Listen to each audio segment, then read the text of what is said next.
নমস্কার বন্ধুরা, মামুন শাহ ব্লগে তোমাদের সবাইকে স্বাগত। বন্ধুরা, এই যে আজকে দুপুরে কি রান্না করলাম, এত বেলা হয়ে গেল। এখন ঠাকুর পূজা দিয়ে উঠলাম, উঠে রান্না বাড়ি সব এখন জোগাড় করব, এখন ভাত দিব। মা আজকে করতে পারেনি, মার শরীর ভালো না, ঠান্ডা তো প্রচণ্ড, ঠান্ডায় আবার গা হাত পা প্রচণ্ড ব্যথা হয়। মা আজকে চলতে ফিরতেই পারছে না, ওই জন্য আর কিছু করতে পারেনি, আমিই করলাম। তো চলো দিয়ে এখানে নেওয়া যাক, আজকে দুপুরে কি মেনু করলাম সেটা তোমাদের সাথে শেয়ার করি। এই দেখো বন্ধুরা, সাদা ভাত, গরম গরম সাদা ভাত করেছি।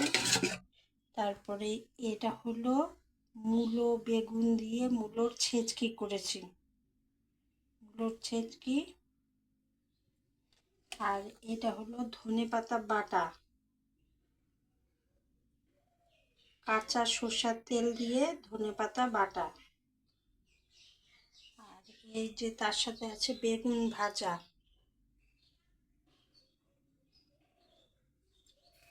তারপরে এই যে লঙ্কা, লেবু। আর এই যে এটা হলো নিম বেগুন, নিম পাতা আর বেগুন দিয়ে নিম বেগুন বানিয়েছি।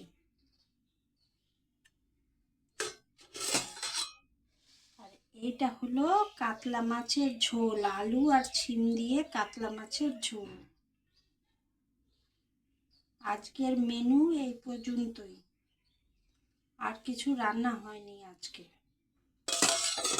বেলা হয়ে গেছে তো ওই জন্য। তবে বাই বন্ধুরা, আজকের ব্লগ এই পর্যন্তই। তোমরা ভালো থাকো, সুস্থ থাকো, আবার দেখা হবে অন্য কোনো ব্লগে।